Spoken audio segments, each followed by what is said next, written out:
Secrets and Spies presents Espresso Martini with Chris Carr and Matt Fulton.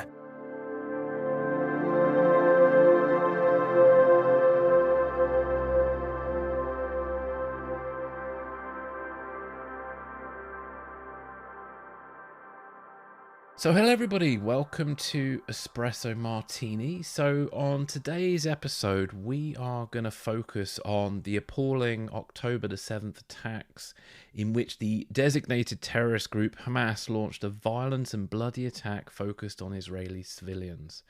The official death toll from October the 7th as of time of this recording is 1,300, with a further 2,800 wounded.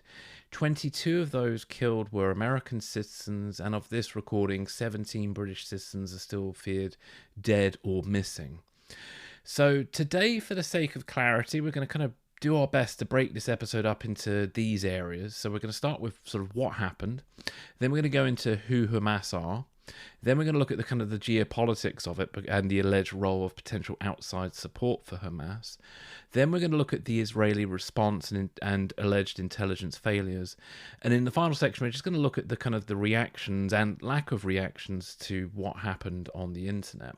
So before we get going, Matt, I don't know if you had anything you wanted to say before we kind of get going into the sort of nitty-gritty of things. Sure. There's a lot I could say about this sort of attack. I think it just goes to show you that the sort of chaotic nature of global politics and how, I always say the nature of the universe is things happen gradually and then all at once. I don't think anybody outside of, Hamas, the Iranians potentially, expected this to come as viciously as it did. Certainly the Israelis weren't expecting it, and we'll talk about that more. But really just kind of a truly shocking kind of scale of the attack and the tactics involved, which is, if you read what Hamas has written and has said about how they view the state of Israel and just Jews in general, it's not surprising. But to see them adapt tactics that are, right up there with ISIS in terms of just depravity, barbarity, violence. I spent the last couple of days in DC, but I said to contacts of mine there that I was meeting with that I think this is really just an attack that's beyond politics or even frankly beyond terrorism. It's and we'll talk about the reaction of certain factions of the left to this in a bit, but it's just beyond war, beyond it's not armed resistance against an occupying force at all. How one can sort of make that claim is just completely unconscionable to me. And of course, I get back from DC and I have a bit of a cold, so if I sound a bit different today, I apologize. I'm a bit sniffly. No worries, Matt. I could empathize. So Matt has the cold this week. I had it, I think, maybe 2 episodes ago. I've lost track now. How the tables have turned. Yes. Yeah. It's that time of year, isn't it? Cold season. Oh, my goodness. Well, I hope you've got plenty to drink there. So I've got plenty with me. I got my water. Good. Thank you. That's all right. Well, look, just echoing what you've said, before we kick off, I do want to just say how appalled I am at what happened on October the 7th, the sheer scale and method of violence directed at civilians, mainly Jewish civilians, is just wrong, and there's no way to justify what happened. My thoughts do go out to the victims' family and friends and colleagues. My mind also goes out to those who are injured. There are probably people sitting in hospital right now who are nursing all sorts of dreadful injuries, probably life-changing ones.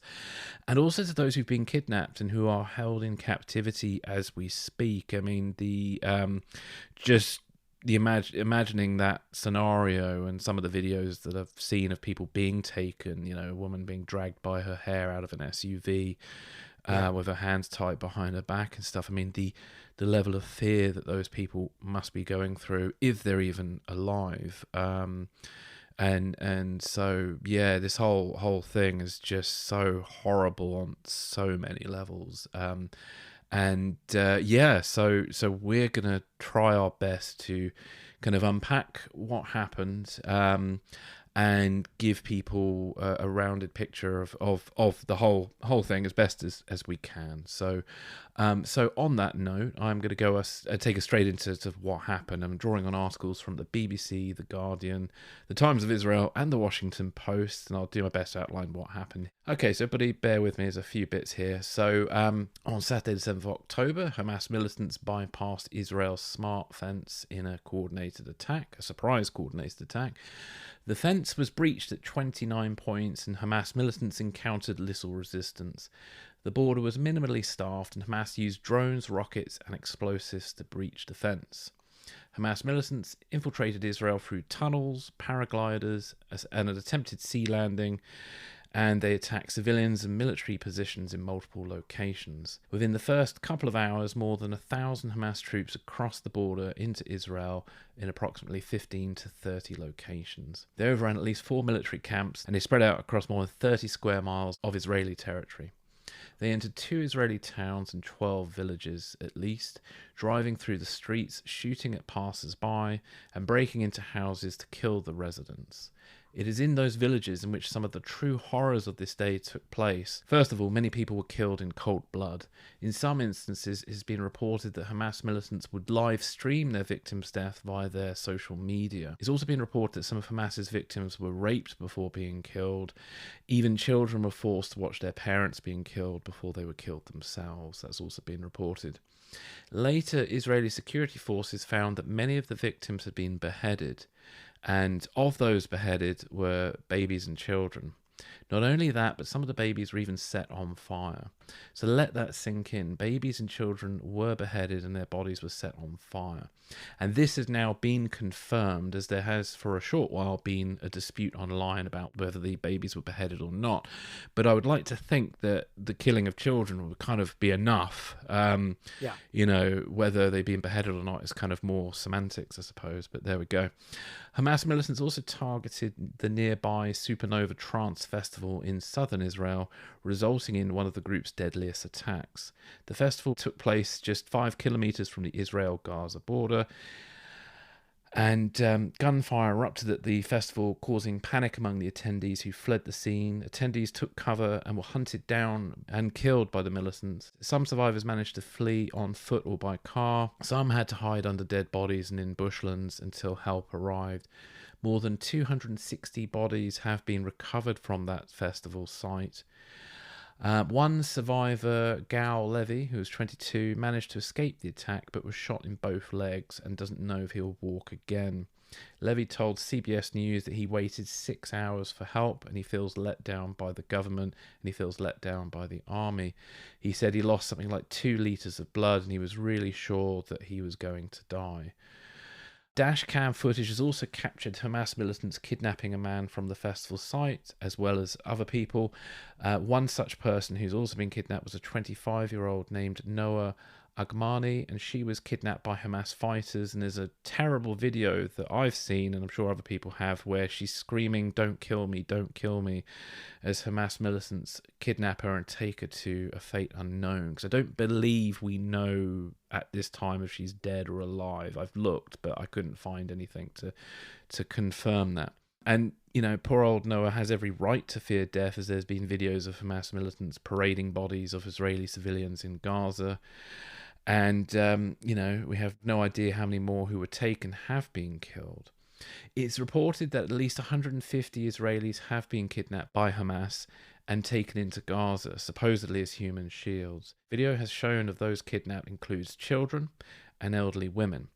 I saw a video of a kidnapped child being taunted and physically abused, and I've also seen a video of that, I mentioned before, that poor girl who got dragged out of an SUV by her hair. And there's also a video of this old lady being driven around as if she were a prize, and some have speculated as to whether that old lady might have dementia. And I do wonder quite darkly whether that might be a blessing or a curse at this point. So, Matt, I will hand the floor to you to any thoughts or observations on what transpired that day. The word intelligence failure has been sort of thrown around, but I think it's a lot bigger than that. I mean, it's an intelligence failure for the Israelis, sure. It's an intelligence failure for us in the United States, and it's an intelligence failure for the Egyptians, for the Jordanians, for the Qataris, for the Saudis.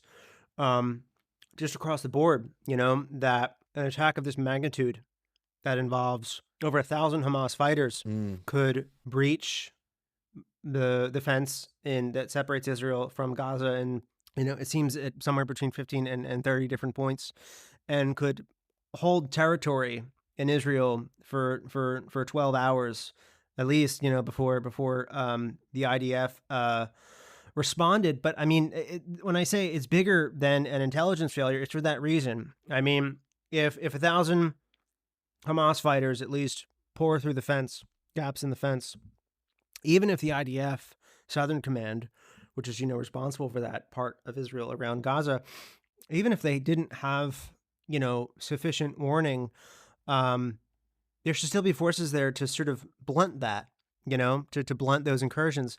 And if they weren't able to do that, it was really kind of stunning. And I think we just haven't quite grappled with that. I think also there is, I'm just kind of thinking off the cuff here, there seems to be quite a disconnect between how this attack has been covered in the West, or at least in the United States. I don't know if you've seen the same thing in the UK, Chris. There's kind of a disconnect between how U.S. media kind of sees Bibi Netanyahu's government and their response to it, and how Israelis themselves see the response to it. I mean, I saw a poll somewhere recently that said as much as 80% of Israelis see Netanyahu and his government as kind of, I mean, I don't want to say responsible for it, because Hamas is responsible for this at the end of the day. And I think it's important that we don't get sort of muddied in who we see as responsible for this. At the end of the day, it is Hamas that is responsible for this. But 80% of Israelis apparently see Netanyahu's government as letting them down, kind of shattering that idea of security that they've had. And if you look back at history, I mean, this is about 50 years removed from the Yom Kippur War, where Israel was similarly caught off guard and surprised by an attack by its enemies in the region. I mean, there's a great disparity in forces between then and now. I mean, the combined armies of Egypt, Syria, backed by the Soviet Union, is not even remotely the same as Hamas and its other affiliated Islamist militias in Gaza. Not even close. But in the aftermath of that, Golda Meir, who was the prime minister of Israel at the time, she was gone within 6 months of that attack. And of course, was replaced by Menachem Begin, which led to the Camp David Accords shortly thereafter. I mean, I'm not saying that we can expect, such developments to follow this. The circumstances are completely different. The world is completely different.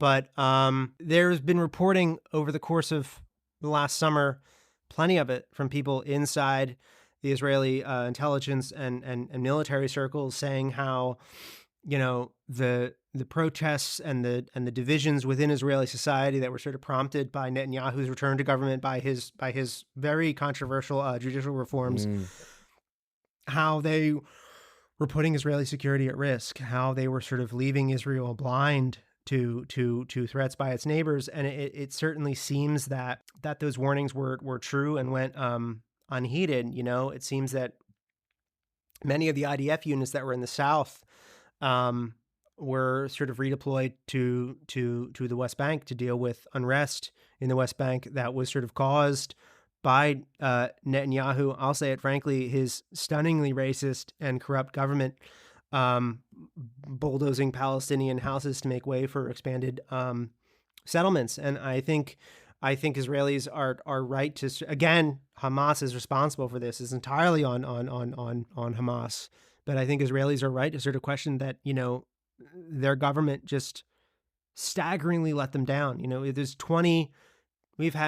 Hamas has been in control of Gaza since 2006. We've had upwards of 20, going on 20 years of developments around Gaza, the border fence, all those sort of security measures that have been put in place to prevent this exact scenario from happening, and it failed completely. And I'll say one more thing here, and then I'll get it over to you. This plan that we saw Islamist militants coming over the fence and holding territory in Israel, mass slaughter of civilians, that plan is not novel. It's not something that was beyond the imagination. It's a plan that has been widely discussed in think tank circles and elsewhere for many years, but it wasn't supposed to come from Gaza. It was supposed to come from the north, from Hezbollah, and I think that's what's sort of another thing that's really interesting about this. I mean, this has been sort of called Israel's 9/11, and I think that comparison is certainly warranted.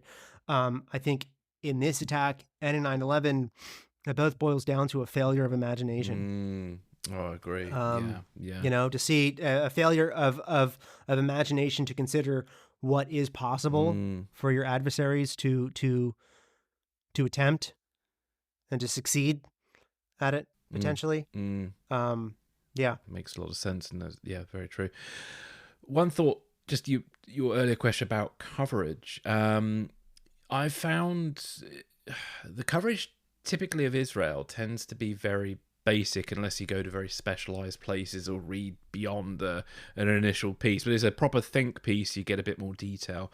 There tends to be, I'll generalize a little bit. I say there's a bit of a popular view that Israelis seem to all agree with each other, which is not true at all.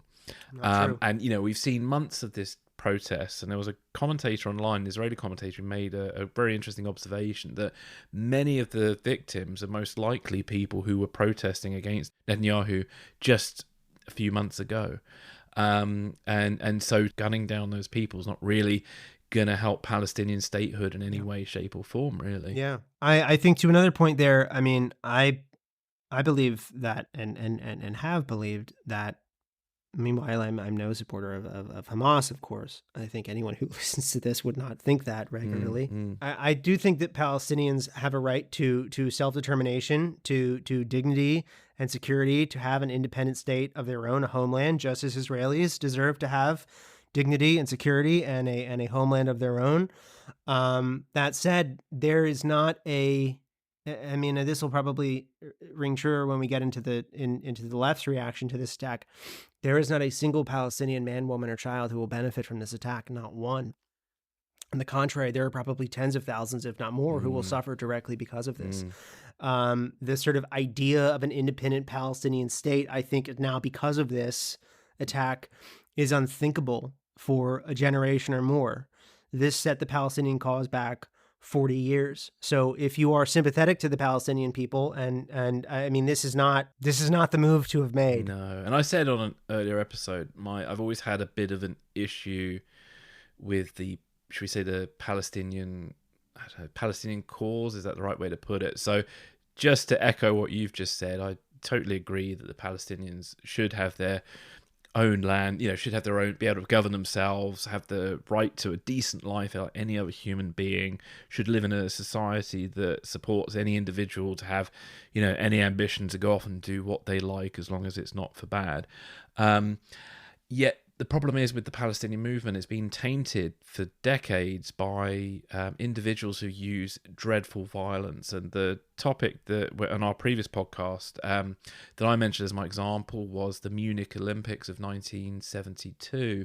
Yeah, and just the way that not only did Black September capture Israeli athletes who are quote unquote civilians, they then also treated them very brutally. I think they cut the testicles off one of the hostages and treated these people very brutally before finally killing them all. And is that kind of behavior, that's not alone. Look at the 1970s and 80s and the terrorism connected to the PLO, Black September, what other groups are there? The Abu Nidal group and various other ones, all in the name of Palestine. It's not working. Well, I would say Hezbollah too, in their treatment of Robert Stetham, and it was a U.S. Navy diver on a hijacked plane. I forget the name of the flight off the top of my head, but he was tortured and his body was dumped on the runway. Yeah, and that was then fictionalized in the Delta Force movie, wasn't it? If you remember. Yes. That. Yeah, loosely. But yeah.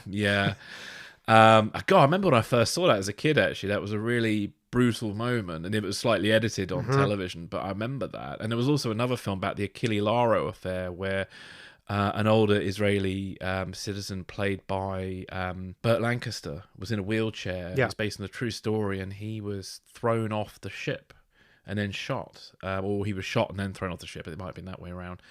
And I saw that when I was, I don't know, I was about 12 or 13. And this is the thing. And so a lot of people like to say that we wrongly equate the Palestinian cause with terrorism. But the problem is that there are so many groups who are going out of their way to make us equate it with terrorism. And it's not working. I mean, it's working in the sense of it's just killing lots of Israelis and Jews. And if that's the point, then it's working. But if the point is to bring about a state, to bring about peace, to bring about prosperity, this is not working. Nor, and I'll just put it, nor is bombing the crap out of Gaza as well, No. or the West Bank. I think bombing campaigns from the air generally don't work unless it's sort of a World War II type scenario. But when it comes to urban conflict, which I suppose this is what this falls into a little bit, you need to be a bit more precise than just bombing the crap. You can't just send in the B-52s. This is where maybe Predator drones are quite good, where they just hang around for long periods of time and specifically find individuals. Sadly, this is where then those dreadful assassination programs, a bit like the Wrath of God situation, might come in, where you pinpoint particular bad individuals and take them off the battlefield, to use the American CIA phrase that I've picked up from an interview somewhere. Those sort of tactics tend to work better in these situations. And I'm sure there are some lessons to be learned from the conflicts, the wars in Iraq and Afghanistan that might help with those sort of tactics. But this is just awful, this whole thing, and I just don't see an ending. So I could imagine right now, you and I will be, if we're still doing this podcast when we're in our 60s, 70s, or 80s, there'll be some other terrible atrocity connected to this. I can foresee that now. Yeah. So is there anything else you want to add before we sort of move on to the next bit there? So I was in I mean, we've talked about this. You're aware of my trip, but just so listeners aware, I spent the last few days in DC. I went down for David McCloskey. I had the author who I interviewed on here a couple weeks ago. He had a book signing in DC that I went down to attend, and used the couple days that I was there to kind of see other people that I was could meet up with, haven't seen in a while. There's two conversations that I had with certain people that are pretty interesting. One of whom is an old friend from college that I have, who's done. I won't get really specific about where he works. I'll say he's done well for himself. It's at a very high level of the federal government. I'll say it's the highest level of the federal government. And I had dinner with him the first night I was there, and he said that day was the worst day that he's had in the office since the Afghanistan withdrawal. American citizens trying to get out, American citizens with relatives in Israel, who will, have call and say that they saw their relative on some video that's been shared by Hamas on Telegram or wherever and has been making the rounds. And, what can you do? Can you get them out? And the answer is just like, no, there's not much that you can do.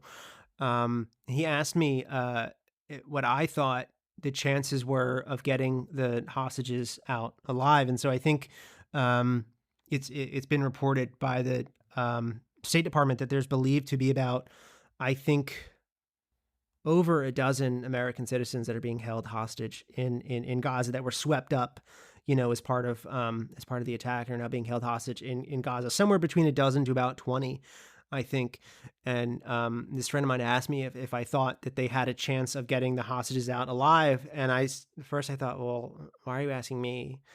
But then I said, frankly, I mean, I think unless you can broker a deal with the Qataris to get them out, no. I think it's a tactical nightmare. And just frankly, the realities of this conflict, of the nature of where they're being held, likely in tunnels under Gaza. Building sites. Hezbollah used to use building sites in Lebanon to hold people. Yeah. I'm forgetting the name of the CIA station chief. Bill Buckley. Bill Buckley, thank you. Yeah, poor old Yeah. Bill Buckley. I mean, if you look at what happened to him, He was held for years. he was. They didn't know for sure where he was, but he was in all sorts of places, moved Yeah, around. I moved remember around for sure. remember Terry Waite, the priest who was captured Yes. by, was it Hezbollah, I think, Yeah. and he described being wrapped up in tape to be moved from one location to another, and in a compartment in a lorry, and Yeah. you know, and these poor people be bargained with could be bargained with for years, you know. Could be for years. Yeah. Mm, Could go on for years. So I had a very grim view about that. The other person I met with the next day, his name's Philip Smythe. He's an old friend of mine. He's consulted on the novels, on my novels for years. For a long time, he was at the Washington Institute for Near East Policy, which is a big DC think tank that covers these things. He's kind of independent now, but I met up with him, and he's been following, has obviously been following this closely. He's a outside of the intelligence community. I think he's like the expert on Iranian-backed proxy terrorist groups. He's an Arabic speaker. He's inside these kind of internal WhatsApp group, signal groups that Hamas members and affiliated kind of sympathizers use to discuss amongst themselves. And he was. I won't go into a lot of detail of what we talked about. He's gonna come on the show early next week, I think. I don't think we've set an exact date yet, but he'll be on here early next week, and I think it's better for listeners to hear directly from him. But some of the stuff he shared with me, I mean, so now since our conversation, there's been kind of more evidence put out that babies were beheaded. I think in one kibbutz outside of Gaza, there was 40 babies that were murdered. So this was the conversation that Philip and I had was sort of before this information came out. And he told me that the stuff about the babies is absolutely real. That there are videos of it happening, that he's seen them. And videos of worse things that haven't been reported yet. I hope he's looking after himself. One quick thing, I mean, yeah, look at all the things. Mental health is so important. I think even for me this week, I've really I fluctuated between that image of Pablo Escobar sitting alone, deep in his thoughts, to God knows what. I just I feel been a bit all over the place this week with all this. And I've purposely avoided a lot of graphic stuff. I've seen a few videos of the kidnappings. But I'm trying to avoid seeing decapitated babies and things like that. And people need to be careful with what you look at. I asked him about that. I said, he had a very rough few days. Philip did, understandably. He said he spent most of the day, before we talked, he said he spent most of that day throwing up, frankly. And I asked him, I said, and I would like to get into this with him a bit more when we talk on the podcast, because I think it's an interesting thing for people to hear about how this stuff is covered and how, I mean, OSINT now is such a big thing. And Phil's been doing this for long before it was cool, I asked him, with these videos and stuff, do you have to see it to really understand what's happening? And he said, yes. Yes, you do. That if you're not seeing it, you're not really kind of doing your job to fully understand and process this information for you and I, who just sort of follow this stuff. So yeah, I think he can say it a lot better than I can. This is what he does. But I think he'll have a lot of interesting stuff to share about the nature of Hezbollah. More than that, just the quote unquote resistance front, which is what the whole collection of militant groups that are allied with Hezbollah, many of which participated in this attack alongside them, and the degree to Iranian involvement in the attack, which is still kind of an open question. And something that I think is really interesting that I haven't really seen reported before, that I definitely want to talk to Philip about here on this podcast. I think with this attack, it wasn't the motivating factor, of course, but I think there was a desire by Hamas it's part of this rivalry between Hamas and Hezbollah, which, Hezbollah has always sort of been seen as like the Iranians' golden child. They are much bigger, they are much more powerful than Hamas, frankly, which is why it's important that they don't get involved in this war. They're essentially a state within a state, to the extent that, I mean, they're just much bigger and more sophisticated than Hamas. But to speak to that rivalry between the two groups, I think, and Philip kind of echoed this, and yeah, again, he can say a lot more about it than I can, because he's inside these channels where they're talking about it. There was a desire by Hamas to, with the scope and the savagery of this attack, to sort of knock Hezbollah down a peg. That they can do it too. That they're also really big and bad. That's really interesting dynamic to this conflict that I would like him to speak to when I have him on. Yeah, just elaborating and echoing that point. I mean, there's an interesting thing. I didn't say it earlier, but obviously people commented on the similarities. You said it earlier as well about the scale and the nature of the attacks and the tactics used by ISIS.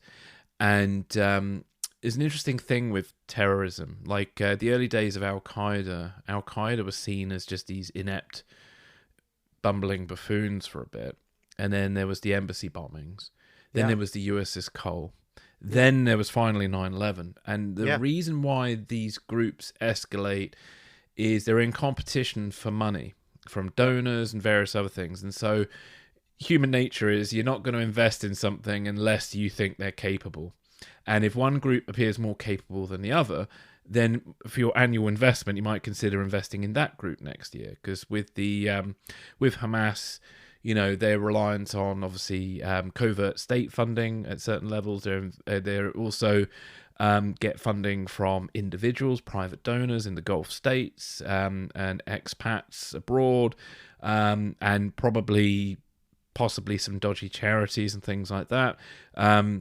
So that competition is vital for these terrorist groups. So, yeah, I can understand that kind of competition between Hamas and Hezbollah.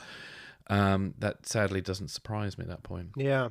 And it explains a few things, I think. So we're going to go into who are Hamas, because I think there's all sorts of rosy pictures get painted. All sorts of information does get left out about who Hamas are. And I wanted to just take an opportunity to take a real look at a detailed look. And Matt, obviously, you can feel free to add extra details in case there's anything missing. There's two sections I'm going to break this up into. So first of all, I'm going to just unpack the basics of who Hamas are. Then there's a little bit, after I've done that, I'll have come to you, Matt, and then after that, I'm going to quickly go to a piece by Bruce Hoffman in The Atlantic, where he talks about the Hamas's sort of charter, its founding covenant, that explains what their beliefs are as a group, which you touched upon, I think, at the very beginning in your bit at the beginning. Right. And the problem is with Hamas, they do have a sort of genocidal aims, and we'll go into that in a moment. So let me unpack these bits, and then we'll come back to you, Matt. So bear with me, everybody. This is quite long again. So who are Hamas? So in this section, I'm going to be drawing, on a number of sources, which we will link to in the show notes. So Hamas is a spin-off of a Palestinian branch of the Muslim Brotherhood, and it was formed in the late 1980s. Hamas took over the Gaza Strip after defeating its political rival party Fatah in elections in 2006. It's been reported that Hamas rule with a firm hand in Gaza and do not tolerate any political challenges, hence that there have been no elections in Gaza since they took power. The United States and the European Union have designated Hamas a terrorist organisation because of its armed resistance against Israel, which has included suicide bombings, rocket attacks, and obviously the 7th of October attacks. And Hamas is a Palestinian organisation with a complex identity encompassing politics, military activity, nationalism and religion. It has a political wing which participates in Palestinian governance, primarily in Gaza, and that focuses on Palestinian nationalism. It also has strong religious roots associated with the Islamic resistance movement, incorporating Islamic principles into its ideology. Hamas also has a military wing known as the Al-Qassam Brigades, which are involved directly in that armed conflict with Israel. Hamas's aim is to end Israeli occupation of the Palestinian territories and achieve self-determination. Hamas seeks to establish an independent Palestinian state run under Islamic law. In the West Bank, the Palestinian Authority governs, and it's Fatah who is the dominant political force there. Hamas and Fatah have distinct origins ideologically and strategically. As mentioned, Hamas has Islamist roots, whilst Fatah is more secular and nationalist. And in Lebanon, you have Hezbollah, which is the Islamist political party and militant group, and it is separate to Hamas. And the cooperation between them has been based on pragmatic needs, primarily against Israel. Apparently, after all that, Hamas is primarily financed by Iran, contributing to 70% of its funding, with additional support coming from Palestinian expatriates, global private donors, and allegedly some Islamic charities in the West via Hamas-affiliated social services organizations.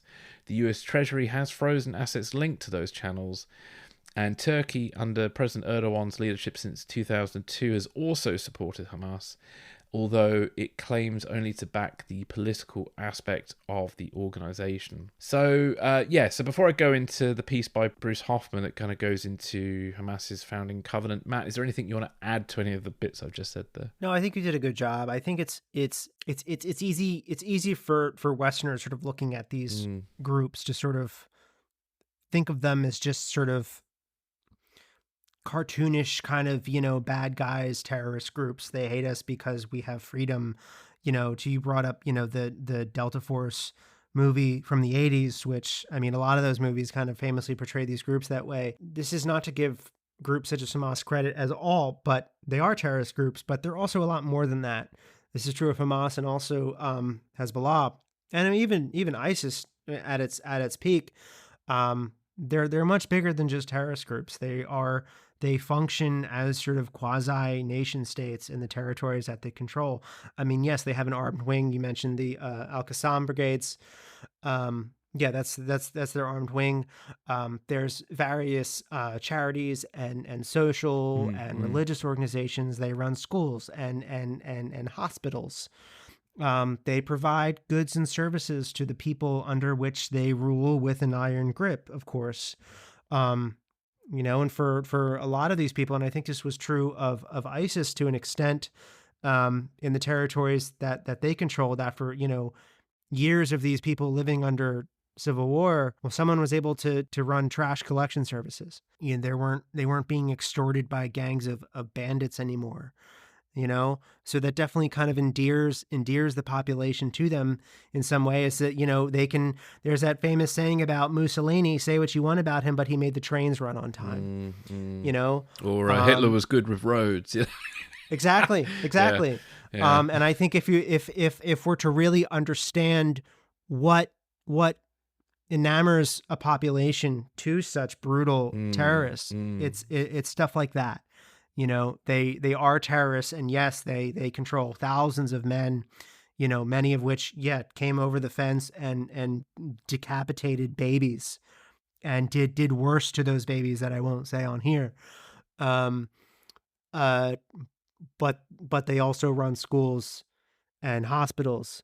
And I don't think we can fully understand these groups and why they're popular. And we can't hope to then, ultimately defeat them unless we sort of see them for who they are in totality, which is more than just crazy, bloodthirsty people with Kalashnikovs and RPGs. Yeah, indeed. Well, I'm going to go into this Atlantic piece by Bruce Hoffman, who is a professor from Georgetown University. And he outlines key points from Hamas's founding document known as the Covenant, which was published in 1988. Professor Hoffman believes that the document clearly points to Hamas's genocidal ideology that would go counter to any peace initiatives, and believes that we should use this document to understand their intentions. So I'm just going to outline some of these key points and come back to you, Matt. So the Covenant explicitly calls for the complete destruction of Israel as a prerequisite for the liberation of Palestine and the establishment of a theocratic Islamic state governed by Sharia law. It emphasizes the need for unrestrained and perpetual holy war to achieve their objective of eliminating Israel. The document dismissed any possibility of negotiations or resolutions or political settlements between Jews and Muslims in the Holy Land. The Covenant also contains anti-Semitic rhetoric and conspiracy theories, including allegations of Jewish control over the global media, finance, and secret societies. It draws heavily from hateful sources like the Protocols of the Elders of Zion. The covenant also declared that all of historic Palestine, including Israel, Gaza, and the West Bank, was an Islamic waqf, which is a religious endowment, and could not be compromised in any way. And it underscored that every Muslim had a duty to engage in jihad against the Jews, portraying this as a religious obligation. The charter was revised in 2017, and Hamas has issued a revised version of it that appeared more pragmatic, and the political language has been adjusted, but it maintains its core objectives, including the elimination of Israel and the return of Palestinian refugees. The revised charter tried to distinguish between anti-Zionism and anti-Semitism, but remained unwavering in its refusal to recognize Israel's legitimacy. Hamas also rejected peace agreements like the Oslo Accords, and committed to armed resistance as the strategic choice for achieving its goals.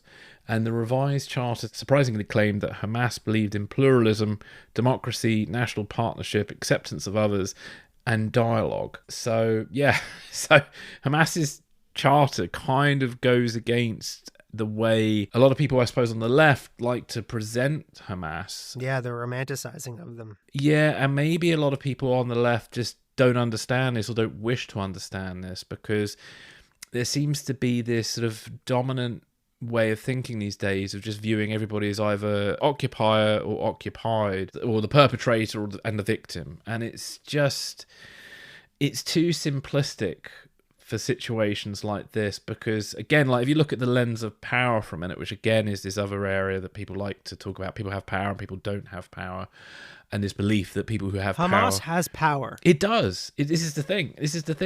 Number Hamas one, has a lot of power. It controls the Gaza Strip, for crying out loud, and it prevents any other political parties or groups to form, anybody to being, creating any political movement against their beliefs. They have power. They might not have ultimate power. They govern 2 million people. They might not have ultimate power, but they have power over the land that they've got. And sadly, looking at their behaviour, if theoretically speaking that they did manage to control the whole of Israel, I don't think it'd be particularly pleasant for people who live there. No. I mean, that might be a controversial statement, but just going by what I've seen so far. So I mean, Matt, is there anything about the founding covenant or anything about sort of Hamas's ideology that sort of stands out for you, or is there anything you want to say that adds to anything I've just mentioned there? There is nothing about, I mean, there's been a lot of discussion on the left about, decolonization and stuff the past few days. There is nothing about that founding covenant that sort of speaks to the dynamic of oppressor versus oppressed. I think we talked about the lack of imagination, at the beginning of this, and how that led to something such as 9/11 or this attack. What sort of makes that somewhat inexcusable is read the founding covenant. They're saying they want to exterminate the state of Israel and all the Jews who live there.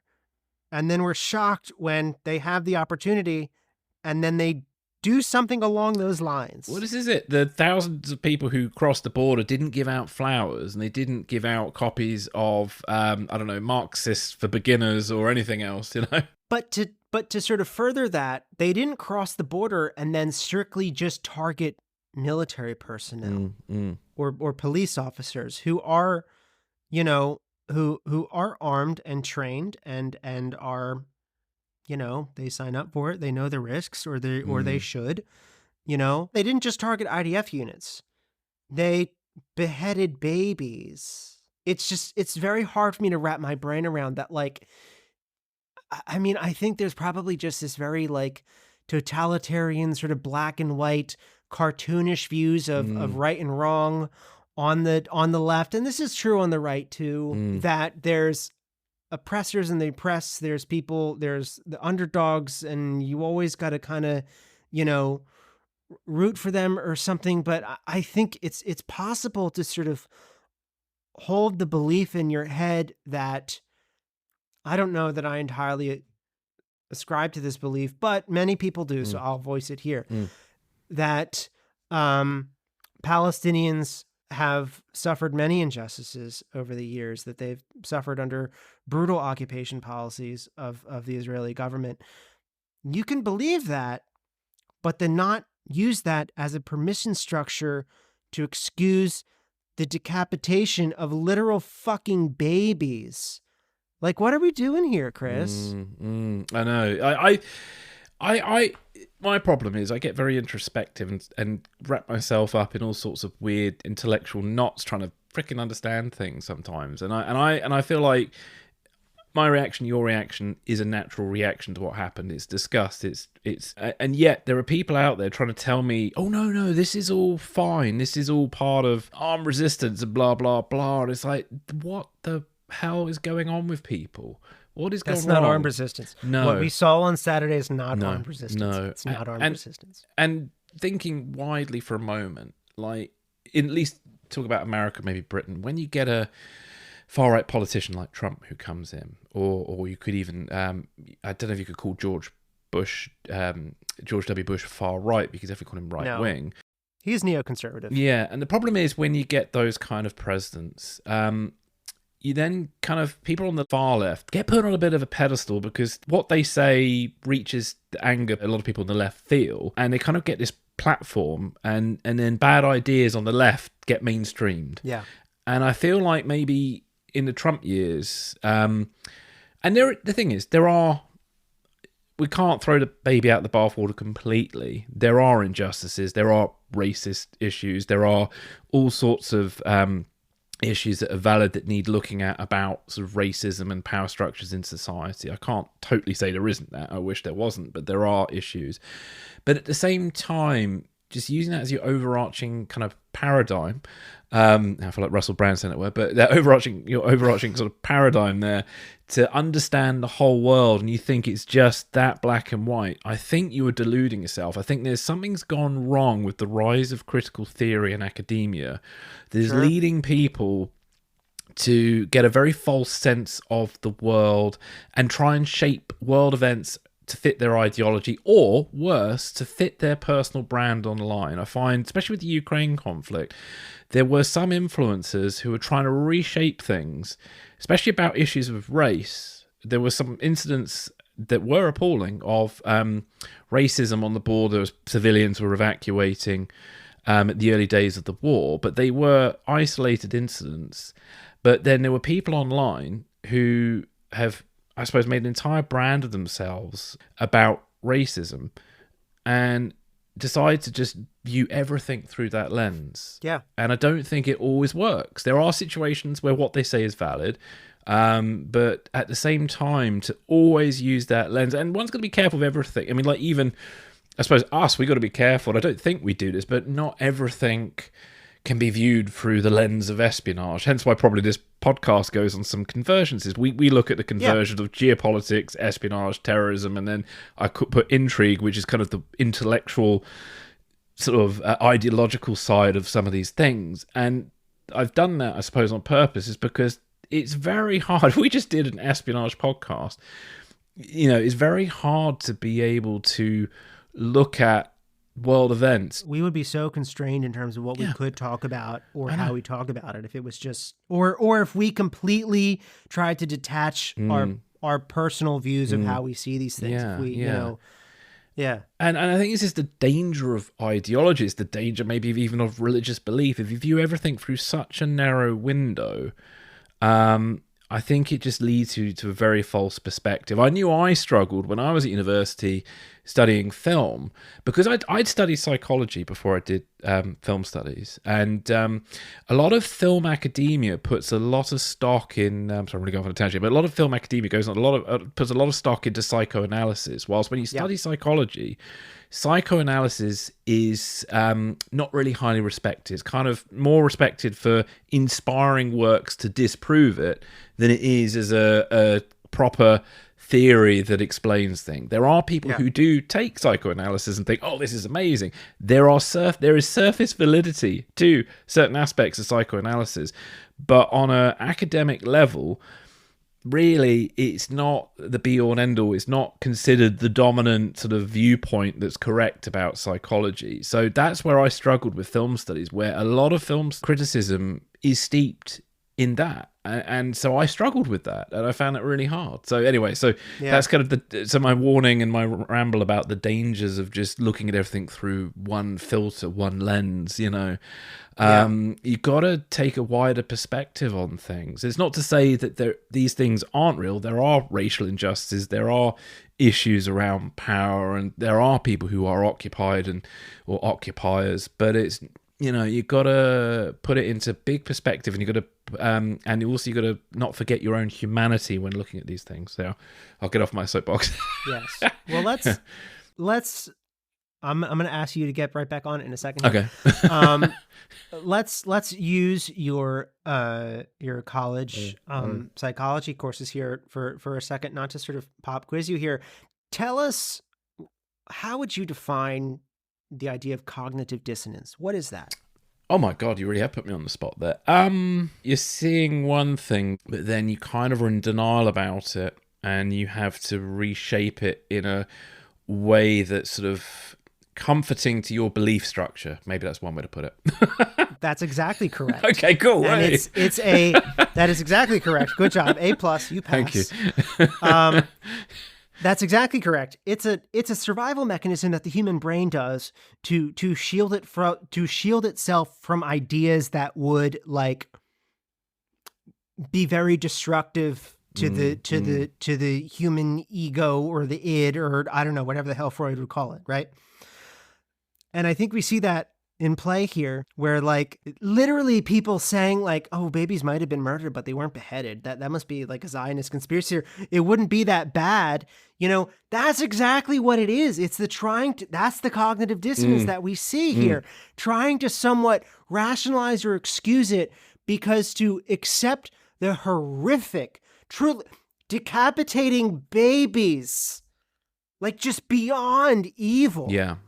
To sort of fully, for these people to sort of fully accept and internalize the reality of that's what happened. That's what they did, and then try to keep the viewpoint that, well, somehow the Israelis had it coming, or, the oppressor and the oppressed. Yeah. Your brain would just short circuit and just implode in on itself. Yeah. And I'm thinking, and now, more evidence has been released about this. But I'm thinking people trying to say, well, oh, that didn't really happen. I personally haven't seen these videos. I don't want to. I know someone personally who has seen these videos and told me it's real. It happened. And I'm going to get this guy on this podcast to tell everyone he has seen these videos and it's real. It happened. They did it. This isn't a debate. No. And I think the thing is, so people then will say, well, why don't they release the videos? And you would release the videos and people still wouldn't be able to process it and cope with it. Yeah, people they would still say it's AI, it's a deep fake or whatever, And I will say this now, I have actually seen a dead baby. So not long ago, earlier this summer, my wife and I went to, and I can't remember the name of the place now, there's a medical kind of oddities exhibition you can go to. We have something like that in Philly. It's called the Mudder Museum, and it's a whole museum of that kind of stuff. Yeah, exactly. It's got all sorts of things. So it's got it's got the two-headed snakes to whatever, but it also has babies in jars. I don't know the context of when they were put in jars. I'm assuming it was in Victorian times, to study the anatomy of the baby at different stages of pregnancy. So they had them from, how many weeks, 3 months or whatever to completion, put it that way. So I saw a baby in a jar, and I was not expecting this, and it really got to me. And it didn't look real either, because because it was so pale that it looked almost plastic, but it was real. And it was just, I don't know, it was just a horrible thing to see. And I've been very lucky to have never seen an actual dead body until that baby. So maybe I've seen the worst one. But honestly, it's so horrible to think of a child like that. And then to think that an adult who has individual agency, because this is another thing that really fucks me off about a lot of these debates, is that those progressives like to remove individual agency from people. They don't think people have individual agency. and in their almost conspiracy theory beliefs that everything always revolves around to somehow the West's fault, usually. That's what they put it towards. And like, they forget that every individual who picks up a gun, who does whatever, they still have a choice of whether they pull the trigger or not. Or if you have a sword, you have a choice of whether to behead a baby or not. Or if you have a cigarette lighter and lighter fluid, you have a choice of whether you want to set that baby on fire.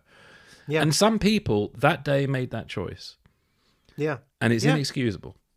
It is inexcusable. Just a quick aside here for the comments that we've gotten in the past. You know, we're all that we're all anti-Trump and we don't focus on the left and we don't talk. Here's your episode. I know. And actually, just to balance things out, didn't Trump praise Hamas just the other day? He said they were very smart. Yeah, he said Hamas is very smart. He said that.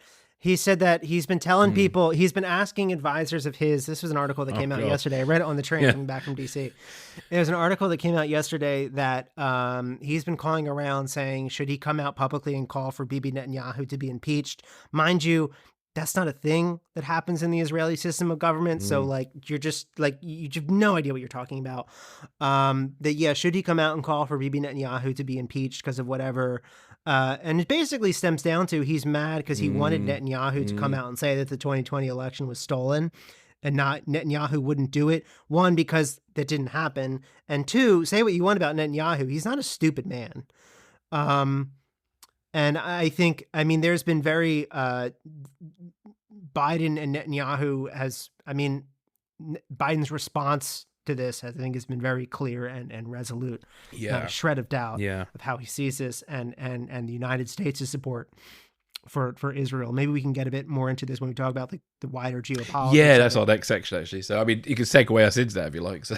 Yeah, so I think there was a billboard up in Tel Aviv sort of thanking President Biden for his support for Israel. And Trump has this weird thing where he gets personally offended if Jews aren't like slavishly devoted to him. Like he's the biggest defender of Israel and like, how dare you not support me? So I think that's kind of where this is coming from. And in that sort of weird tangent where in the same speech, he was saying like Barack Hussein Obama a bunch. Don't ask me why the fuck, like who knows? But yeah, in that same thing, he said Hezbollah is very smart. I think any sensible Jew should see Trump as a threat, because Trump is in bed with white supremacists, actual white supremacists, because I feel like, again, that term has been a little bit diluted in the last few years. So we're talking about proper neo-Nazis. Some of them have shaved their head as well, who walk around with swastikas and God knows what else. And Trump is supported by them. And Trump is empowering them. Not all Trump supporters are white supremacists, but all white supremacists are Trump supporters. Yeah. And Trump supporters who aren't white supremacists should ask themselves why. Yeah. And honestly, if he gets back into power, if the white supremacy ideology fully takes over, Israel is going to lose its major donor. And I do wonder if that's why Israel has taken a strategic position to be quite close to Russia in the last few years. Because, if you look at the rise of progressive politics... They got played by that in the last week. Yeah. So if we look at the rise of progressive politics for a second, when I put progressive in quotation marks, quotation marks. If we are to see those people as the future of Western politics, which the Democratic Party are definitely going through an identity crisis about this, as is the Labour Party in the UK. So if Trump were to get in and be the dominant white supremacist or whatever, or a progressive candidate like AOC got in and who has her views against giving military support to Israel, they will lose their number one donor. There's been a lot of very stupid reactions of the progressive left to this attack. I just want to give a point there. I think AOC's statement, I can bring it up here and read it if I can find it. I think her statement, to her credit, was very good. Yeah, she's a complicated figure. I don't want to totally slate her because I think she does a lot of good. But I just think when it comes to Israel, because she voted against more support for the Iron Dome, didn't she? Yeah. Oh yeah, historically, yeah. But to give her credit that in this moment, she was good. I have it. You found the statement from AOC. Yeah. So she said to her credit, and I mean her stance on backing Israel with military and stuff has been, I think sensible people could disagree on whether or not her positions have been good on that. Okay, but her statement in response to this attack, I just want to read it here. Today is devastating for all those seeking a lasting peace and respect for human rights in Israel and Palestine. I condemn Hamas's attack in the strongest possible terms. No child and family should ever endure this kind of violence and fear, and this violence will not solve the ongoing oppression and occupation in the region. An immediate ceasefire and de-escalation is urgently needed to save lives. I don't agree with that last sentence. I don't think we're kind of like, I think we need to punish Hamas at this point. But the rest of that, yeah, I think she's right. It would have been very easy for her to say, well, the legacy of colonization and, these are the oppressed people that many of people in the left have, but she didn't say that. Yeah, well, no, credit to her there, because I think, she's doing a good job in that regard. So, so just back to this thing where I think there's been this bizarre relationship between Russia and Israel, and I do wonder if Israel were looking at the bigger picture for themselves and thinking, can we completely rely on America in the future? But at the same time, they had this very problematic relationship, well, at least the government had this very problematic relationship with Trump. And, again, I think that's equally short-sighted as well. And I still wonder whether the provocative move of moving the American embassy really actually benefited Israel. I felt like it was just stirring the pot and regional tensions that ultimately backfires on the Jewish population in Israel. I think that decision was, I mean, I'll get to functionally here in a second, but I think that decision was largely just for right-wing Jewish donors in the U.S. To sort of make them feel like they had a win. I mean, functionally, yes, the embassy is in Jerusalem. All of the important functions of said embassy are still in Tel Aviv, in the same building that used to be the embassy, is really just kind of just for show. Yeah. that was done. Yeah, totally. Well, as we've already sort of touched upon the geopolitics, I'm just going to draw on some key points from some articles from the Atlantic, BBC, CNBC, and The Guardian, just to kind of draw everything together, just to give people a clear picture of kind of what's at play here. So Israel blames Tehran for orchestrating the Hamas attacks, and they believe it's aiming to disrupt the US-led efforts to normalize relations between Saudi Arabia and Israel. Iran's goal is to destabilize the region, making it difficult for Saudi Arabia to negotiate with Israel. Achieving a historic Saudi-Israeli normalization deal has been one of President Biden's top foreign policy priorities, something he'd be able to highlight when running for re-election next year. Saudi Arabia seeks foreign investment, technological advancements from Israel, and US defense guarantees civilian nuclear power and progress in the Israeli-Palestinian talks. And obviously the start of this now potential war in the region has now changed the risk calculations, and it's pretty much scuppered that deal at this time. That might change, but we will see. The US response to the Hamas offensive indicates a commitment to Israel's defense and readiness to provide additional equipment and resources, including air defense and munitions. A fleet of warships, including an aircraft carrier, has been dispatched to demonstrate support for Israel's defense and deter potential involvement of other countries or militant groups, particularly Iran. The deployment of the fleet is more seen as a show of force than anything else. And the US gives $3.8 billion in aid to Israel annually, and any additional funding for Israel may require congressional approval. And that might compete with US commitments to Ukraine. So there's an interesting little sticking point there, which we might come back to in a minute. In response to the attack, Ryder initially showed concern about the diplomatic consequences, and its foreign ministry emphasized the dangers of continued occupation and provocations against Palestinian sanctities. And Qatar has held Israel solely responsible for the escalation due to its violations of Palestinian rights. And diplomatic efforts are underway, with Turkey and Egypt acting as mediators in the short term to try and bring a resolution to the conflict. Iran's influence on Hamas is evident, as the highly coordinated, multi-pronged operation required extensive planning and training, likely provided by Iran and Hezbollah, but that's obviously not confirmed at this point. And then the attack apparently has been a point of pride for Iran, as Tehran's parliament's members chanted death to Israel. And Hamas has been attempting to send a message to Arab countries, particularly those that have signed the Abraham Accords, warning them about Israel's ability to protect them. So while the attack may bring some satisfaction to some Palestinians, it will come at a high cost for Hamas, and its long-term stability is now in question. Hamas's actions have rewritten the rules of engagement, making Israel's response complicated, especially with the Israeli hostages in Gaza. Negotiations for the hostages' release, as you mentioned earlier, will be complex, and an Israeli ground incursion into Gaza hasn't happened yet, has it? I think it's on the cusp. No, it's on the cusp. They've been as of this morning. I had CNN on a bit before we started recording. The Israelis were telling Gazans to start moving south. Yeah, which probably means something's coming. Something's coming, yeah. And obviously Hezbollah have expressed support for Hamas, citing the attack as a response to Israeli occupation and a message against normalization with Israel. So obviously this normalization deal is a bit of a contentious point in the Middle East at the moment.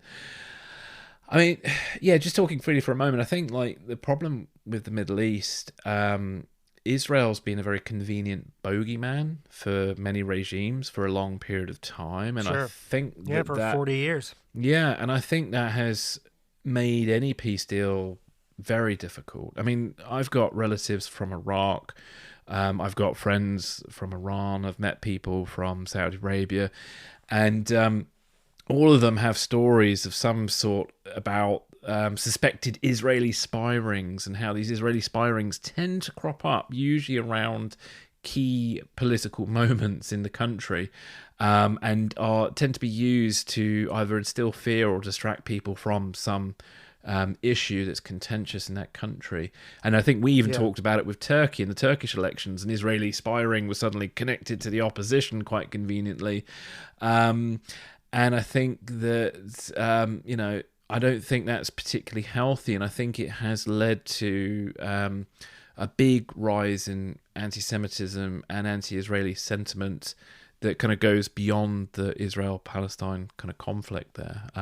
So Matt, I don't know if you have any sort of thoughts on the sort of geopolitical picture. We haven't talked about Russia yet. We'll come to Russia in a minute, but okay. Well, as far as the broader geopolitical issues that are perhaps were the rationale for this attack, right? I think some of the initial reporting right after the attack was that this was to sort of derail the coming kind of rapprochement between Israel and Saudi Arabia, which is part of the Abraham Accords, which was a series of diplomatic sort of deals that began under the Trump administration that granted Arab states, largely Gulf Arab states, the Emiratis, Bahrain, Qatar, Kuwait, and the biggest one, Saudi Arabia, that would grant them a series of packages, benefits, which is essentially just say arms deals to help them, to entice them to normalize relations with Israel. That seemed to work quite a bit. There's been lots of praise and criticism for the Abraham Accords for various reasons. I'm not sure really how I come down on that. My instinct would be to say that massive arms deals in exchange for normalizing relations with Israel is probably, at least the spirit of it is not the best. But okay, I can also be a realist. yeah.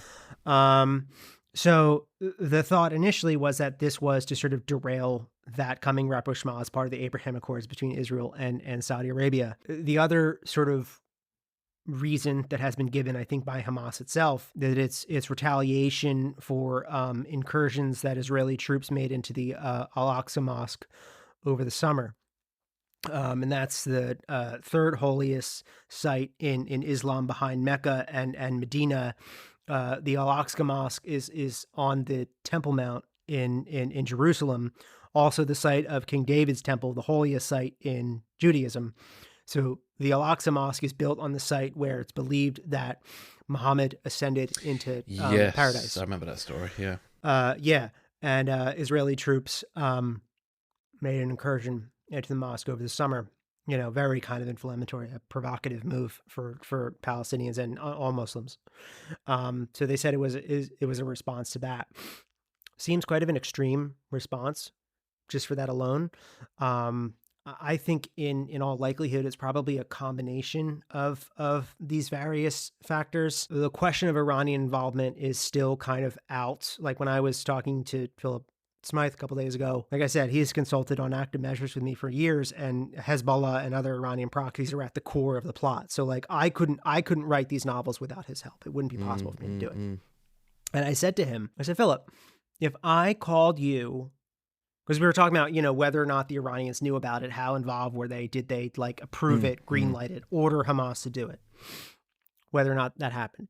And I said, Philip, if I called you and I said, hey, in this volume of active measures, I'm going to have 1,000+ Hamas fighters breach the border fence and run across into Israeli territory and execute the biggest slaughter of Jews since 1945, and the Iranians won't have known about it in advance.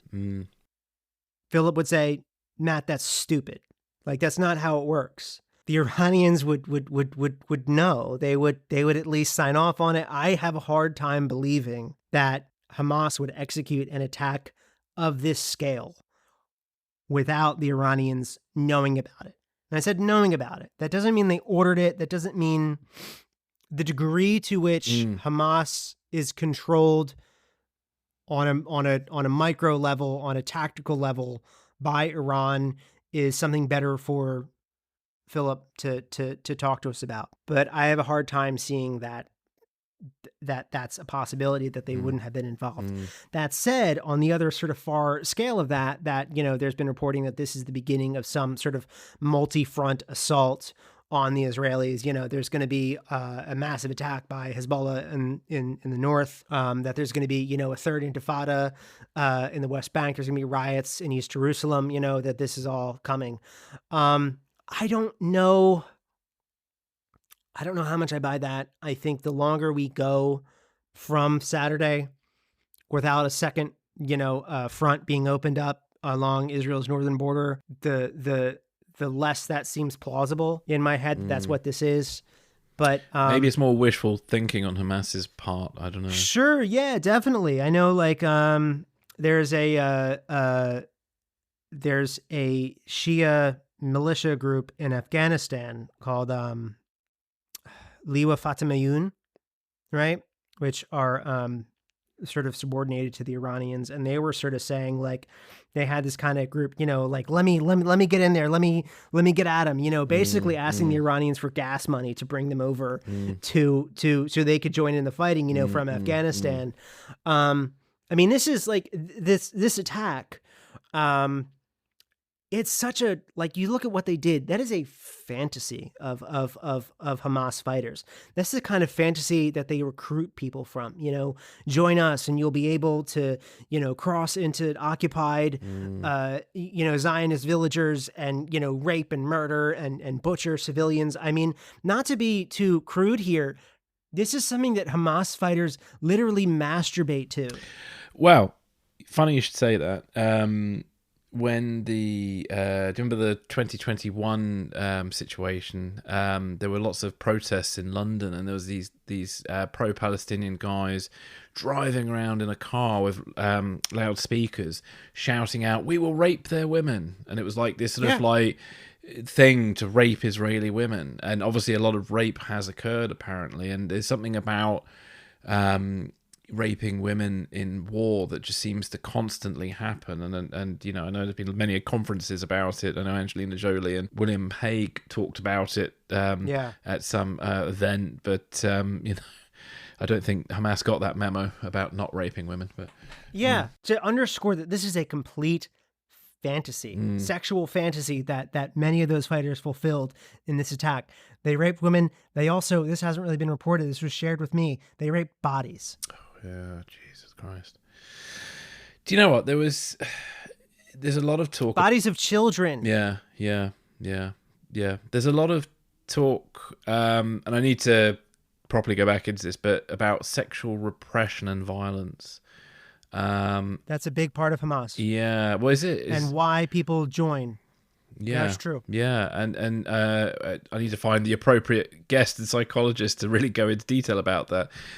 There was somebody I used to respect who lost the plot over COVID who talked about it, so sadly I can't get him on now. But sexual repression and violence kind of go hand in hand, and you see it with these incels and what have you as well.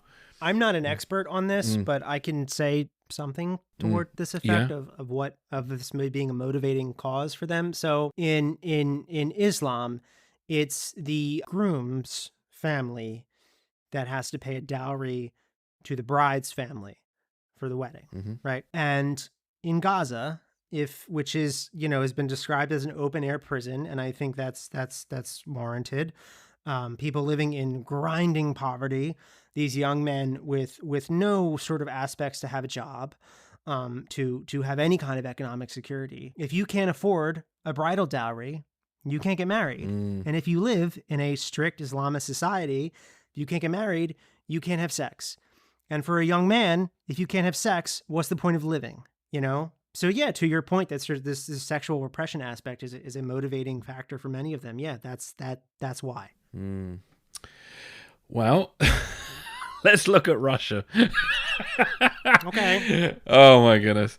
No link to sexual repression in Russia, but Russia. So yeah, there's been some talk about whether there's a Russian connection to events, and so I'm going to just draw on a couple of articles from The Hill and the Times of Israel. So evidence for Russian involvement in the atrocity is circumstantial but present. Putin benefited from leveraging Hamas to incite terror and generate an Israeli response to distract the US government from supporting Ukraine. And it's alleged that he's used Iran to achieve this end. Russia's relationship with Iran, they are a principal supporter of Iran, so it does suggest something more nefarious in their relationship there. So there definitely is a plausible connection between Iran and Hamas and Russia. So Hamas leaders apparently traveled to Moscow back in March 2023, where according to the Russian Foreign Ministry, their meeting touched on Russia's unchanged position in support for a just solution to the Palestinian problem. And then more recently, Hamas's Politburo chief was in Moscow as recently as September the 10th. And at the time, Hillel Frisch, hopefully I got that name correct, who's a senior fellow at the Jerusalem Institute for Strategy and Security, he proposed that the meeting was to signal Moscow's displeasure with Israel, perhaps in relation to Ukraine, because Israel's had this sort of weird relationship with Russia with regards to Ukraine, and apparently recently this close relationship has been strained because Israel has now been sending humanitarian aid to Ukraine. They haven't sent any military aid as weapons and things, because the Iron Dome, for example, would be a very useful tool in the war against Russia in Ukraine, but obviously Israel have not done that. And then one other interesting thing is apparently members of the Wagner group who left Belarus for Africa may have participated in the training of Hamas militants. And certainly the assault tactics and use of small unmanned aerial vehicles to drop explosives onto vehicles and other targets has the hallmarks of Wagner training.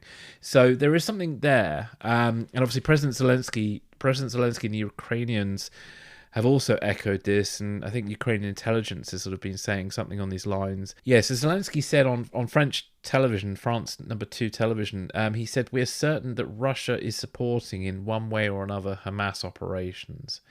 And the current crisis bears witness to the fact that Russia is really seeking to carry out destabilizing actions all over the world." And the thing is, so it's not implausible. I mean, if you see now how, so with regards to USA to Ukraine, Right. If America wants to give more money to Israel, that will take away from Ukraine most likely. It means that Ukraine won't get any additional support. And I know recently Republicans have been trying their very best to sort of kind of limit Ukrainian aid or aid to Ukraine. And on top of that, in Europe, you've got leaders are changing in certain countries now, and some countries who have more pro-Russia leanings are now stopping their aid towards Ukraine. And then if you have a full-blown crisis in the Middle East, which America will pay attention to massively, it will take attention away from Ukraine. So, and obviously Russia is doing very badly there, but Putin's entire political future does seem to run on being successful in Ukraine. So it's definitely worth considering. There's definitely no solid evidence to say it's definitely happened, but let's use our imagination for a moment. It definitely is possible. I'm going to be a bit cautious on this. Yep. I think Putin has come out and said that, this is the result of a failure of U.S. foreign policy in the Middle East and that Palestinians deserve an independent state of their own. Keep in mind, Putin is first and foremost a troll. Mm-hmm. Oh, yeah. He also has a vested interest in his relationship with the Iranians. They depend on them. They've come to depend on the Iranians a great deal for drone technology that they use in Ukraine. They're also part of just this general kind of axis that is opposed to the Western liberal democratic order of which Iran and Hezbollah and Hamas and these other groups all kind of represent, right? Mm-hmm. I know there was some, so in the opening sort of move of this attack, Hamas dropped explosives from drones onto these watchtowers along the border. And people sort of pointed out that that's very similar to tactics that the Russians have used in Ukraine, and sort of said, though, that's evidence that the Russians trained Hamas. I don't think that's necessarily true. I mean, just because they use the same tactics doesn't mean they learned it from the Russians. Well, the Ukrainians use those tactics too, so yeah. Right. And I mean, ISIS used back in 2014 or whatever, ISIS was using drones to drop grenades into the open turrets of Humvees, So that's not a, I don't think that's really proof of much. Whether there's some kind of covert funding arms that are laundered through the Iranians or something, maybe. But I think there's also a sort of simplistic desire of people in the West as to see all the quote unquote bad guys lined up together, working together in cahoots together. And the world is just a lot more complicated than that. I think Russia is certainly would like to exploit this to sort of take the eyes of the West off of Ukraine. Oh yeah, and spread disinformation too. Yeah, right. Of course, and there's been. I mean, if you go on Twitter, it's a fucking shithole. Yeah. Thank you. Disinformation. Thank you, Elon Musk. Thanks, Elon. Sure. So that's a motivator for them. And yeah, you've seen Republicans like Senator Tom Cotton said, we should take all the aid that we're giving to Ukraine and send it to the Israelis. Mind you, that a lot of stuff that we're giving to the Ukraine, the Israelis don't need. The Israelis have a very modern, professional armed forces that they don't need the stuff that the Ukrainians need. This like apples to oranges. I would also say that if a country can only deal with one crisis at a time, it's not a superpower. And as there's our Secretary of Defense, Lloyd Austin, said in Brussels yesterday, that the United States can walk and chew gum at the same time.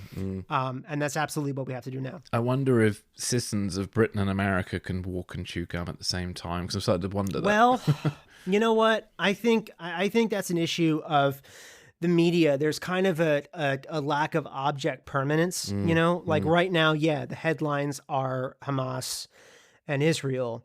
And there's sort of a belief that if Ukraine isn't the headline every single day, that means that we're not aiding them, that we're not giving them support, that those, arms shipments aren't going in through Poland anymore, that, our advisors and stuff on the ground aren't still doing what they were doing a week ago. Yes, they are. It's just not the lead story on CNN. Just because you don't see it happening in front of your face every day doesn't mean it's not still being handled. That being said, yeah, that there does need to be a concerted effort to not lose sight of Ukraine and this other thing too. Um, I'm not. Yeah, I'm not super worried about that right now. I think if the Biden administration recognizes the issues of both of these things. Also, the Israelis, frankly, just don't need the same extent of support that the Ukrainians need. And a lot of the Navy has pre-positioned stockpiles at several sites across Israel and has had them there for decades. So a lot of the support that they need are already in the region. Mm-hmm. Thank you for that. Well, let's move on to the Israeli response and sort of allegations of intelligence failure by Israel's security services. So I'm going to draw on some articles from The Guardian, The Times of Israel, The New York Times, and they'll be linked in the show notes. So key points, really. Hamas's attack was a success due to several security failures by Israel, which include a failure to monitor key communication channels used by Palestinian attackers, an over-reliance on easily disabled border surveillance equipment, clustering commanders in vulnerable border bases, and accepting Hamas's assertion of non-preparation at face value. Israeli intelligence underestimated the Hamas threat, focusing on other potential dangers. And the border surveillance system heavily relied on remote technology, leading to overconfidence. And that sort of technology could easily be sort of hacked or just sort of blown up by drones as it was. Hamas exploited those vulnerabilities by targeting cellular towers with drones, rendering the surveillance equipment useless. Israeli security chiefs made an incorrect assumption about the extent of the threat Hamas posed to Israel from Gaza, and they focused on other potential threats. I think there was quite a large proportion of the Israeli army focusing on the West Bank at the time, I believe. Yes. And apparently Israeli intelligence assessed that Hamas was deterred and seeking to avoid another war with Israel. And the situation, combined with communication problems caused by those drone strikes, hindered a coordinated response. Now, there's been a story also about Egypt reportedly warning Israel about possible attacks from Gaza 3 days before the Hamas assault. Michael McCall, the chair of the US Foreign Affairs Committee, disclosed the warning after an intelligence briefing, although the warning level remains unclear. And Benjamin Netanyahu, though, he has said that this is fake news, to quote Trump, and that he didn't get any advance warning from Cairo. So, yeah, it's an interesting one, that one. And it's also been reported that Hamas has been leading a years-long campaign to fool Israel.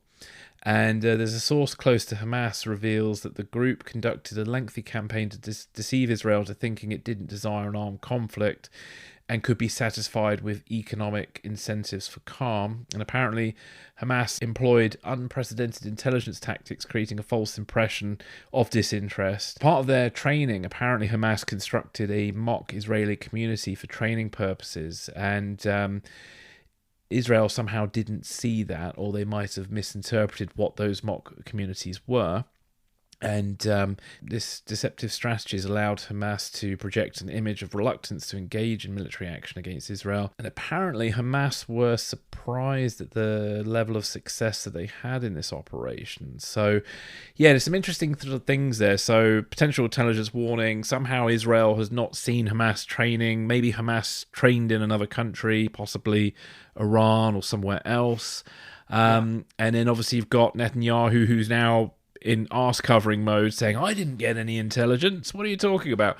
So there's some interesting things kind of going on here. So Matt, I don't know if you've got any insight or thoughts you wish to share on all this. A couple of things. Yeah, I'll tell you an interesting story from DC. So at David McCloskey's book signing there, he was in conversation with David Ignatius, who I'm sure a lot of listeners are familiar with. He's an author himself and a columnist at the Washington Post and sort of like the unofficial chronicler of the CIA. So of course, I mean, McCloskey's book is about Russia, but near the end of the discussion, Ignatius asked him, I mean, when McCloskey was a CIA analyst, he focused on Syria, the Levant, Hezbollah, so this is kind of in his wheelhouse a bit, and asked him, about the extent of how such an intelligence failure is possible. How could an attack of this scale just be missed? And McCloskey offered this, and he said, I'm not reading intelligence anymore. I don't know. I'm just speculating here. But he offered this possible explanation. He was wondering if it's possible that any Israeli human assets inside Hamas's military council, inside their military wing, could have been turned by Hamas back into doubles and fed, false information back to their Israeli controllers that, oh, everything's fine. We're not planning to come over the fence. You have nothing to worry about. Again, I don't know, but that tracks. And the revision of the founding document in 2017 to appear more moderate. Yeah. Right. That's certainly possible. As far as the involvement of the Egyptians, there does seem to be some truth that the Egyptians contacted the Israelis and said that Hamas was up to something big. Then again, it could be just so that assessment is just so general and unspecific in its nature that you can't do anything with that. I'm reminded of the famous President's Daily Brief article from just before 9/11, Bin Laden determined to strike in U.S., which says Bin Laden's determined to strike in the U.S., but okay, what do we do to stop that? It doesn't say these operatives are, going to board these planes in these cities to hit these targets, that you can work with. So it could be something as simple as there was something on the board within the threat matrix, that the Israelis had, but nothing specific to do much about it. But the number of people that would have had to have touched this op at some level, considering how long it did, it's really just kind of stunning to me that they pulled this off. Yeah. So I think it's also important to look at, what the intelligence community could be doing now to assist the Israelis, right? So there's, probably around 20 Americans that are being held hostage in Gaza potentially. I know it's been reported that the FBI is on the ground. They kind of have the responsibility for the federal government for hostage negotiation issues. There would be a FEST team, a Foreign Emergency Support Team. That's an interagency group coordinated by the State Department that helps sort of protect and care for American citizens in crises overseas. I would also, and I'm just speculating here, that there's probably a JSOC task force on the ground in Syria. When I was talking to Philip Smythe, he was talking about some planes that took off from the DC area and landed in Cyprus. Make of that what you will. But there's probably a JSOC task force involved. This hasn't been reported, nor should it be. Well, a submarine just left Fazlane yesterday, US one, with the Special Forces module on it. Sure. And you've also had, we've had B-1 bombers arrive in the UK in just the last few days as well. Yeah. That's all just larger, probably that's part of a larger sort of contingency planning to be safe. I think the Gerald Ford strike group has been pushed into the Eastern Mediterranean. Again, that's just for contingencies and probably also a warning to Hezbollah to not get cute with anything. The makeup of that task force, I think, is probably pretty interesting. So you would probably have a collection of operators taken from our special mission units, which is SEAL Team 6 and Delta Force that are there. I don't think you would see them, like, let's say you had specific actionable intelligence that there are American citizens being held in, this tunnel, right? I don't think you would see Delta Force go into Gaza and do it, especially when, you have a local government that has a very well-trained and professional special operations force, Sayeret Matkal, that can go in and do it. I think they would advise the Israelis sort of on, coordination and stuff. News of American combat casualties in Gaza would not be received well here. The important thing that are probably definitely working with in this this plane that flew into Cyprus is probably exactly that. There's a unit based in Fort Belvoir. It's called the First Capabilities Integration Group, and that's subordinate to the JSOC Intelligence Brigade, the Joint Special Operations Command. That unit's been known by a couple different names over the years. It's, the Intelligence Support Activity, or Task Force Orange. There's a book that Michael Smith put out a few years ago. I think it's had a couple updates since then. It's called Yeah. Killer Elite. Yeah. That Oh, book yes. is a giant, Yeah. that book is a giant OPSEC violation, but it's very interesting. It sort of goes into the history and the tactics of this unit, but they specialize in tactical signals intelligence collection on the ground, getting into really hard targets that like cyberspace operators at Fort Meade couldn't access through the internet. I'm sure they're involved with the Israelis in trying to use those very sophisticated and highly classified sources and methods to pinpoint specific locations of, I mean, not just American hostages, any hostages that are on the ground in Gaza for then Israeli special forces that are quite capable. Sayeret Metkal is their equivalent to Delta Force, and their naval commando unit. It's called Shayatet 13. They're sort of similar to SEAL Team 6, who would go in and try to recover them alive. Excellent. Well, thank you very much for all that. It's brilliant. Well, look, let's come to our sort of final section. So, really, it's just sort of online reactions. I mean, you and I have sort of talked about, and we've sort of discussed it a little bit earlier, about how we're sort of disappointed and sort of disgusted by the reaction of some people. And there are people on social media I followed that I've now unfollowed, who posted all sorts of horrible things. And there's an article that you flagged up by Gal Beckerman called "The Left Abandoned Me," which I'll just quickly summarise, and we can talk a bit about it. So in that piece, he expressed his disappointment of some elements of the political left for which he perceived as a lack of empathy and understanding of Jewish suffering in the wake of recent violence. Beckerman felt that the ideological rigidity has prevented some from recognising the tragedy. And Beckerman went on to say that as a Jew, he has been deeply affected by the violence, and he felt abandoned in a time of pain by those who he considered his people, who are supposed to care about human suffering regardless of country or background. And then Beckerman ends this piece by drawing a historical parallel between past anti-Semitic violence, such as the Kishinev pogrom in 1903, which was an anti-Jewish riot that took place in Kishinev in Russia, in which locals murdered 49 Jews, injured 500, raped Jewish women, that always seems to come up, and destroyed 1,500 homes. So Beckerman feels that recent events have highlighted this sort of reoccurring theme of Jewish suffering throughout history, and they've left him reevaluating his beliefs about Jewish victimhood, which he had previously resisted. There is another complimentary piece by a British author called James Bloodworth, and it's titled "As Long as They Hate Us, They Must Be Right." I'm not going to go into it in great detail, but I do recommend people read that one as well, because I think it gives some good historical context to where some of these ideas have expressed themselves before. So Bloodworth recalls a reaction to the Iranian fatwa issued against novelist Salman Rushdie back in 1989. There were some liberals who focused on legitimate grievances and cultural sensitivities instead of condemning the death sentence. And then also with Slobodan Milosevic and his ethnic cleansing campaigns against Bosnia and Kosovo, parts of the left used their rhetoric to kind of talk about both sides, and they were obscuring the issue, and they failed to condemn the atrocities, and some even went to say that it was somehow a NATO provocation.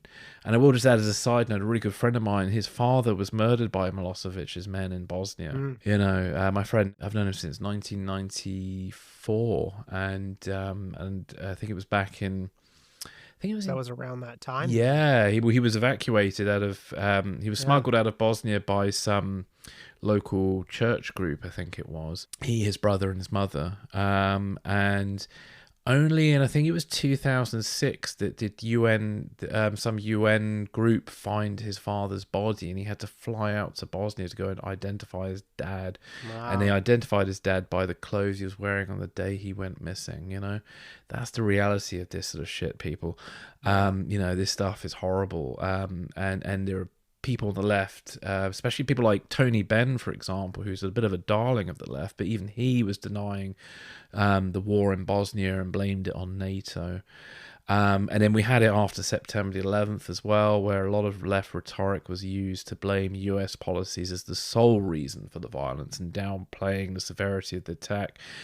And, during 9/11 and the aftermath of the War of Terror is where this thing happened, which the first ever episode I ever did of this podcast was titled "The Double Bind," and I did an interview with Meredith Tax, and Meredith Tax came up with this theory that, well, she came up with this phrase, "the double bind," which sort of describes this problematic relationship between the Anglo-American left and the Islamic right, and it sort of, again, she highlights a lot of it does stem from this sort of like anti-colonial kind of part of the left, where they want to see all sort of Muslim groups as sort of victims of US oppression and colonization and stuff like that, and they kind of totally then overlook all the terrible violence that those groups like Al-Qaeda have committed,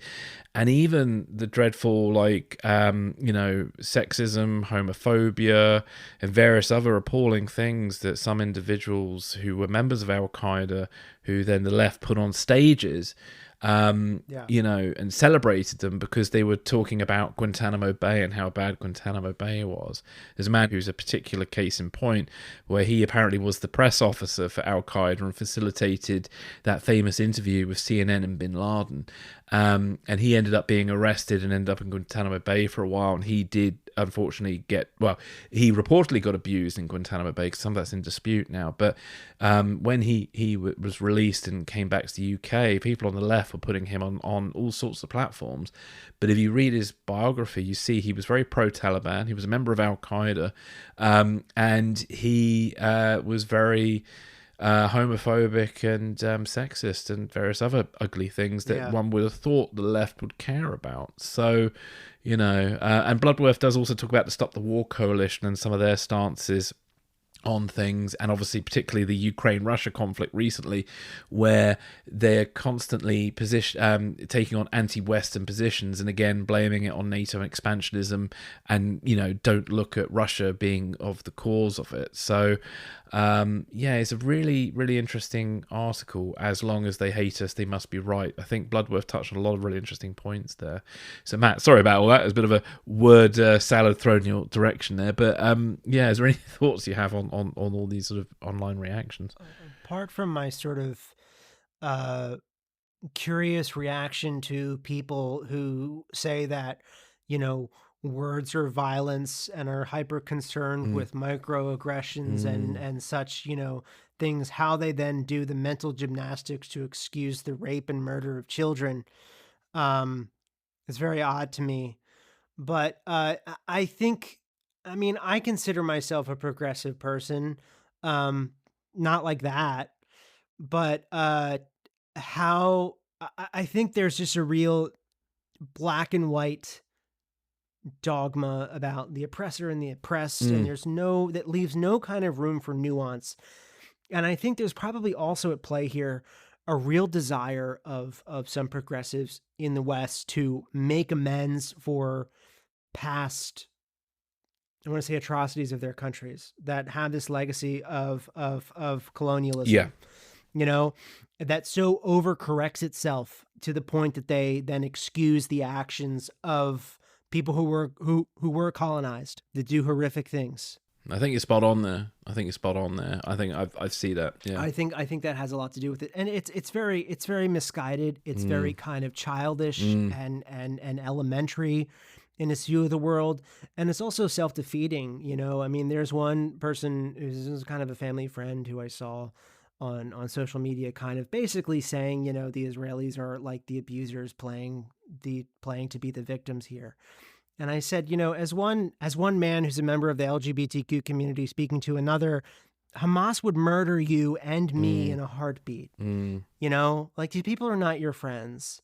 You can believe in justice and equality and fundamentally wanting a desire to make life better for people around the world without finding a way to excuse the just wanton slaughter of innocent civilians. I just want to make one more point here. I think it's important that listeners sort of keep in mind the scale of what this attack was for the Israelis, right? So Israel's a very small country. It's 9 million people, geographically about the size of New Jersey. So losing 1,200 people to them is the equivalent of you losing 40,000 Americans or about 9,000 Britons in 24 hours. Yeah. They were just asked to consider, like, how would we react to such an attack? Oh, yeah. Yeah, definitely. Definitely. Yeah, I know. I remember the London Bridge attacks only a few years ago, and there's still a lot of details that haven't come out, but there's things I've heard about how people were, again, treated very badly and stuff, and there might have even been a decapitation or two. And I don't recall the people who have pissed me off online recently. I don't recall them being so blinded, cavalier, so sort of weirdly switched off from things and cold. So, I guess when it happens to you in your own backyard, you tend to view it differently than when it's thousands of miles away, and it shouldn't be like that, because I always used to like to think that, a bit like the author of that piece we talked about earlier, that the left are my people, and that they're able to feel things for people who are not of the same culture, not of the same background. And when in situations where you see people who you think are like that behaving in a very different matter, it is very disappointing. I felt politically homeless for a while. The Corbyn era really made me feel very sort of isolated and stuff. And again, over the last few days, just looking at that reaction was just horrible. It was ugly. But anyway, all that's a distraction from the real issues, which is the violence against Israeli citizens. And, we've got 1,300 dead, about 150 who've been kidnapped, whose fate is unknown. And frankly, it's been an appalling, few days in human history. And, I really wish that events like this would bring about something positive, but it's very hard to see that. So there we go. So Matt, thank you very much for your time today. It has been a very cathartic chat, and I feel like I've learned a lot of things through this chat. And I was very nervous about this conversation, because when talking about Israel Palestine, it's such a loaded topic, and sadly it's a topic where it's very easy to upset a lot of people. So if anybody is listening and they are upset by anything that we've said, I apologize. I hope that with what we have said, we have found ways to justify our positions, and we certainly will provide links from where we're coming from on things.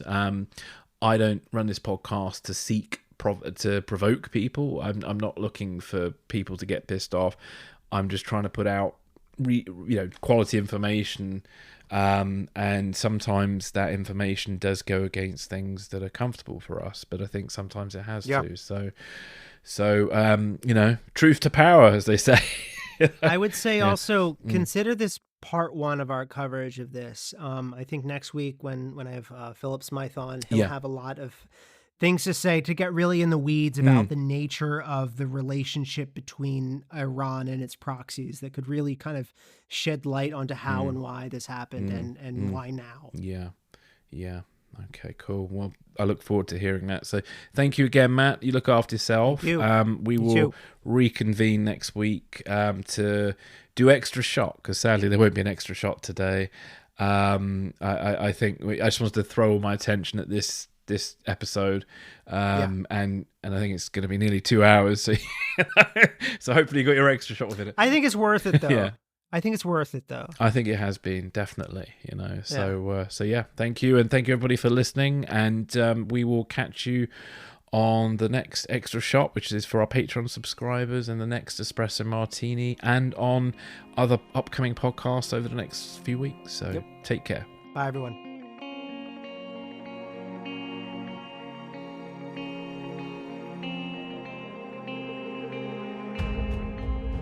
Thanks for listening. This is Secrets and Spies.